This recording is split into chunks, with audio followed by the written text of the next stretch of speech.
আজকের বিষয় হলো সার্ভার। সার্ভার কি? A server is a type of computer or device on a network that manages network resources. এটা এমন একটা কম্পিউটার বা ডিভাইস যেটা নেটওয়ার্কে বিভিন্ন যে রিসোর্স গুলো রয়েছে সেগুলোকে কি করে ম্যানেজ করে। সার্ভারস আর অফেন ডেডিকেটেড। সার্ভার সাধারণত ডেডিকেটেড কথাটা বলার মানে হচ্ছে কোনো এক সার্ভারের কাজ হচ্ছে বিশেষ কোনো একটা কাজ, মানে বিশেষ তার উপর কোনো একটা দায়িত্ব থাকে বা কাজ থাকে, সেই কাজটা সে কমপ্লিট করে। Meaning that they perform no other tasks beside their server tasks. সার্ভারকে যে নির্দিষ্ট যে কাজটা দেওয়া আছে সেটাই শুধু করবে, সে ওই কাজটা বাদে অন্য কোনো কাজ করবে না। Our multiprocessing operating system, however, a single computer can execute several program at once. Multiprocessing operating system এর মধ্যে একটা computer can execute several programs at once. অনেক মানে প্রোগ্রাম একসাথে চালাতে পারে। Server in this case would refer to the program that is managing resources rather than entire computer. পুরো computer থেকে তার মেইন কাজ যে তাকে নির্দিষ্ট যে টাস্কটা দেওয়া হয় সেই টাস্কটাই সে কমপ্লিট করে। তার মানে ডেডিকেটেড মানে কোনো নির্দিষ্ট একটা কাজ তাকে দেওয়া হয়, মানে উৎসর্গকৃত করা, তাকে নির্দিষ্ট কোনো কাজ দেওয়া আছে সেই টাস্কটাই সে পুরো কমপ্লিট করে। এবার বলছে ডিফারেন্ট টাইপস অফ সার্ভার। আমরা অনেক রকমের সার্ভার বলি, বললাম না যে অনেক রকম, এক একটা সার্ভারের এক এক রকম কাজ। যেমন হচ্ছে প্রথম বলছি ফাইল সার্ভার।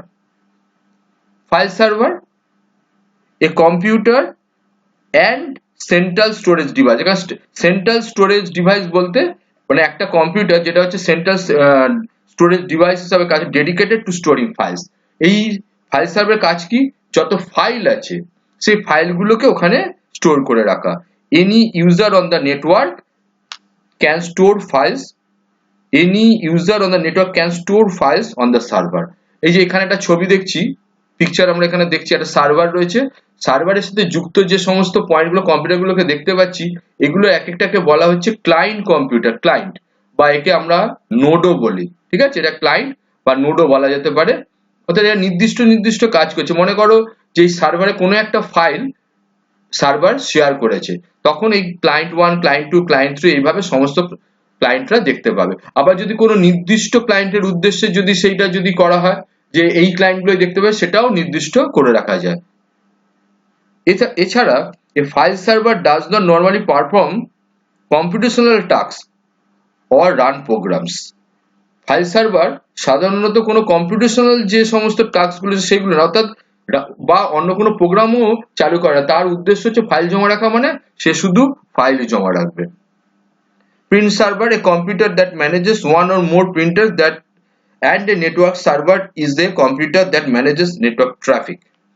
মনে করো প্রত্যেকটা কম্পিউটারের সাথেই আলাদা আলাদা করে কি এখানে কি যুক্ত নেই না, একটা করে প্রিন্টার যুক্ত নেই। তাই সার্ভারের মধ্যে আমরা একটা সার্ভার করতে পারি যেখানে প্রিন্টার সবাই যেখান থেকে প্রিন্ট দিলে সেই সার্ভারে এসে জমা হবে এবং সেই সার্ভার থেকে সেই প্রিন্টটাকে কি করা হবে, মেনটেন করা হবে। একসাথে সবাই মিলে দিলেও কিন্তু মানে মনে করে একসাথে সবাই প্রিন্ট দিয়েছে, তাহলেও কিন্তু প্রিন্ট সার্ভার ঠিক ম্যানেজ করে দেবে কোনটা আগে এসে কোনটা পরে এসে সেই হিসাবে। আর একটা নেক্সট হচ্ছে ডেটাবেস সার্ভার। অর্থাৎ নামটা শুনেই বুঝতে পারা যাচ্ছে যে এর মধ্যে সমস্ত ডেটাগুলো সমস্ত জমা করে রাখবে। Computer system that processes database query, যে সমস্ত ডেটা সংক্রান্ত যে সমস্ত কোয়ারি গুলো করে, মনে করো ক্লায়েন্ট থেকে এই সার্ভারের মধ্যে কোনো একটা ডেটা সম্বন্ধে কি চাইছে না কোনো একটা এনকোয়ারি চাইছে বা কোয়ারি চাইছে, সে সঙ্গে সঙ্গে ওখান থেকে দেখতে পারবে। এগুলো হচ্ছে ডেটা, অর্থাৎ এক একটা সার্ভারের নির্দিষ্ট কাজ রয়েছে। তাছাড়াও আরো অনেক সার্ভার রয়েছে, যেমন হচ্ছে mail server, email send receive এগুলো সমস্ত মেনটেন করে। ওয়েব সার্ভার, এখানে আমরা যে ওয়েব পেজগুলো দেখতে পারি ইন্টারনেটের মধ্যে, এই ওয়েব সার্ভারের কাছে ওয়েব পেজগুলোকে এখানে স্টোর করে রাখে। আর এক রকম রয়েছে ডেডিকেটেড সার্ভার, নাম আছে এটা। ডেডিকেটেড সার্ভার বলতে আমরা বুঝি is a type of internet hosting, অর্থাৎ আমি যদি কোনো ওয়েবে যদি হোস্টিং করতে চাই সেক্ষেত্রে আমরা কিন্তু ডেডিকেটেড সার্ভার ব্যবহার করতে পারি। আমরা এখানে কতগুলো সার্ভারের ছবি দেখে নিই। যেমন দেখো একটা, এই যেখানে একটা ছবিটা আমরা দেখতে পাচ্ছি, এই যে অংশের ছবিটা, এই অংশের ছবিটা দেখো, একটা মেইন একটা সার্ভার রয়েছে, তার সঙ্গে সবাই কিন্তু যুক্ত রয়েছে, এগুলো সব হচ্ছে ক্লায়েন্ট। তাছাড়াও আরো অনেক রকমের সব সার্ভার হয়, দেখো এখানে আরেকটা সার্ভার দেখাচ্ছি, এই যে সার্ভার আরো রয়েছে।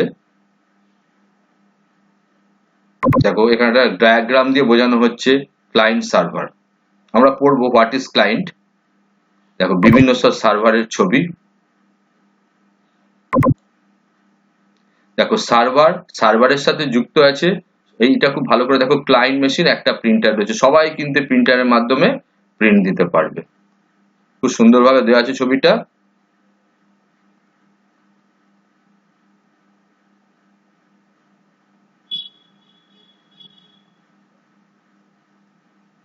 বিভিন্ন সার্ভারের ছবি আমরা এখান থেকে দেখতে পাচ্ছি। বড় বড় সব সার্ভারের ছবি হয়।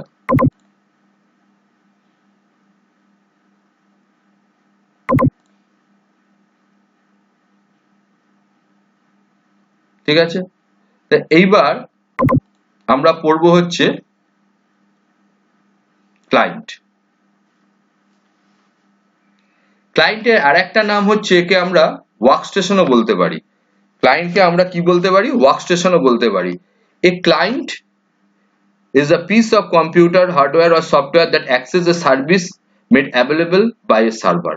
সার্ভার যে সমস্ত সার্ভিস গুলো দেবে সেগুলো ক্লায়েন্ট কিন্তু ব্যবহার করতে পারে। The server is often on another computer set, in which case the client access the service by way of a network. বিভিন্ন সার্ভিস গুলো যেগুলো রয়েছে সেগুলো হচ্ছে নেটওয়ার্কের মাধ্যমে ক্লায়েন্ট পাবে। A client is a computer that contains to কি হয় না, connect to and user the resource of A remote computer. মনে হচ্ছে আমরা ক্লায়েন্টের মাধ্যমে আমাদের যে সার্ভার হচ্ছে রিমোট, অনেক দূরে রয়েছে, রিমোট নেটওয়ার্কের মধ্যে রয়েছে।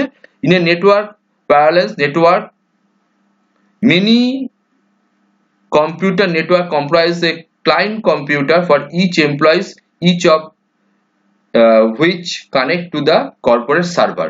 অনেক দূরে দূরে রয়েছে একটা বিল্ডিং মনে করো, সেই বিল্ডিং এ কি হয়েছে, একটা মেইন জায়গায় সার্ভার রয়েছে আর বাকি অংশে সমস্ত, যেমন ব্যাংকে সার্ভার একটা জায়গায় থাকে, বিভিন্ন জায়গা থেকে টাকা পয়সা তোলা হচ্ছে, জমা করা হচ্ছে, এই ধরনের গুলোকে বলা হয় ক্লায়েন্ট। হোয়াট ইজ ক্লায়েন্ট পড়বে। আমি একটা ছবি দেখি, দেখো সার্ভার ক্লায়েন্ট রিলেশন, এটাকে বলা হয় সার্ভার ক্লায়েন্ট রিলেশনশিপ। একটা মেইন সার্ভার রয়েছে, এগুলো সব ক্লায়েন্ট। এখান থেকে যা যা তোমাকে সার্ভিস দেবে সেগুলো সব অ্যাভেলেবেল হবে। এছাড়াও আমরা দূরবর্তী কোনো কিছুর সাথেও যোগাযোগ করতে পারি।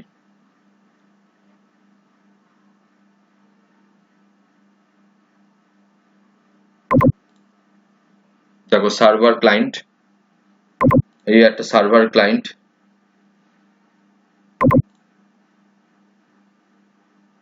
সার্ভার ক্লায়েন্ট এটা হচ্ছে রিমোটলি যোগাযোগ করব।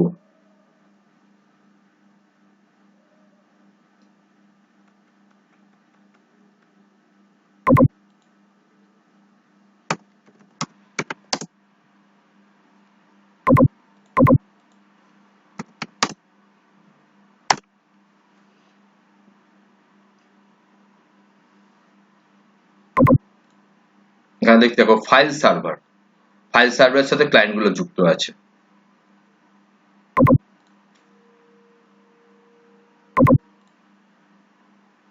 অর্থাৎ এই যে সব ক্লায়েন্ট মেশিন গুলোকে সমস্ত ক্লায়েন্ট মেশিন বলা হয়।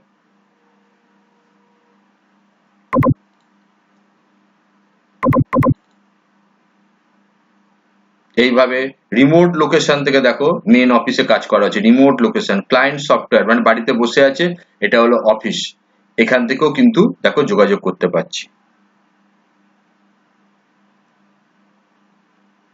ঠিক আছে, এইবার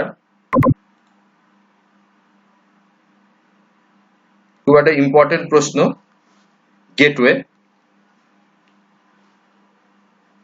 Gateway is a network device used to connect two or more dissimilar networks. অর্থাৎ হচ্ছে একই রকম নেটওয়ার্কিং এর মধ্যে, আমরা এর আগে পড়েছিলাম, ঠিক আগের একটা প্রশ্ন পড়েছিলাম, সেখানে রাউটারে দেখেছিলাম যে সেম প্রোটোকলে কাজ করে রাউটার, বাট গেটওয়ে এটা একটা পার্থক্য, গেটওয়ে কিন্তু তা নয়, মোর ডিসিমিলার নেটওয়ার্কের মধ্যে কাজ করে। In networking parallels, network that use different protocols are dissimilar different protocol, একই রকম নিয়ম, প্রোটোকল নিয়ম একই রকম নিয়মের মধ্যে নয়। A gateway usually is a computer which multiple NICs connect to different network। বিভিন্ন রকম, এখানে আমরা ছবি দেখছি, দেখো এটা হচ্ছে গেটওয়ে, এই সার্ভারে একটা অ্যাড্রেস আছে, আইপি অ্যাড্রেস লেখা আছে, আইপি অ্যাড্রেস আমরা পড়বো যে আইপি অ্যাড্রেস ঠিক কি। এখানে দেখো কানেক্টেড রয়েছে, এটা একটা সুইচের মাধ্যমে কানেক্টেড রয়েছে, এটা একটা সুইচের মাধ্যমে, দুটো সার্ভার রয়েছে, দুটোরই আইপি অ্যাড্রেস দেখো আলাদা আলাদা, একটা হচ্ছে 10.0.0.0 আর একটা হচ্ছে 20.0.0.0। এরকম 8টা কম্পিউটার আছে এখানে, সেই জন্য 8টা করে এরকম নাম দেওয়া আছে। তাহলে আমরা এখানে দুটো কিন্তু ডিসিমিলার, একই নয় কিন্তু, দেখো দুটোই কিন্তু আলাদা আলাদা রয়েছে আইপি অ্যাড্রেস, বাট দুটোকে কিন্তু একসাথে মেশানো হয়েছে কি দিয়ে, একসাথে করে দেওয়া হয়েছে গেটওয়ের মাধ্যমে। A gateway can also be configured completely using software, এটা সফটওয়্যারের দ্বারা নিয়ন্ত্রিত করা হয়। Network connect to different network through gateway, তাহলে এরা কিভাবে কানেক্টেড হচ্ছে না, গেটওয়ের মাধ্যমে। This gateways are usually host or end point of the network. আর এখানে বলছে গেট, এই পরের প্যারাগ্রাফটা খুব ইম্পর্টেন্ট, এই লাইনটা, gateway uses packet switching technique to transmit data from one network to another। একটা নেটওয়ার্ক থেকে আরেকটা নেটওয়ার্ক গেটওয়ার্ক কি করে, ডেটাটাকে ট্রান্সমিট করে দেয়, পাঠিয়ে দেয়। কিভাবে পাঠায় না, packet switching. In this way it is similar to A router. এই যে ডেটা পাঠিয়ে দিচ্ছে প্যাকেট হিসেবে, আমরা এর আগেও পড়েছি, রাউটারও ছিল, কিন্তু ডিফারেন্স একটাই, the only difference being router can transmit data only over network that use same protocol। Router কি করে, সেম প্রোটোকলে পাঠায়, বাট গেটওয়ে কি করে, এটা ডিফারেন্ট নেটওয়ার্কের সাথে কাজ করে। আর একটা প্রশ্ন, packet switching, what is packet switching? A mode of data transmission in which a message broken into a number of parts, ছোট ছোট টুকরো ভাগ হয়ে যাচ্ছে, which are sent independently over whatever route is optimal for each packet and resemble at the destination। টুকরো টুকরো ভাগ হয়ে যায় এবং নির্দিষ্ট ডেস্টিনেশনে সেখানে পৌঁছে যায়। অতএব এইখানে রাউটার, গেটওয়ে কাকে বলে, ক্লায়েন্ট কাকে বলে, যেসব ক্লায়েন্টগুলোর নাম বললাম, এই প্রশ্নগুলো কিন্তু খুব ভালো করে পড়তে হবে। আজকে এই পর্যন্তই থাক, পরের দিন ওয়াইফাই নিয়ে আমরা আলোচনা করব।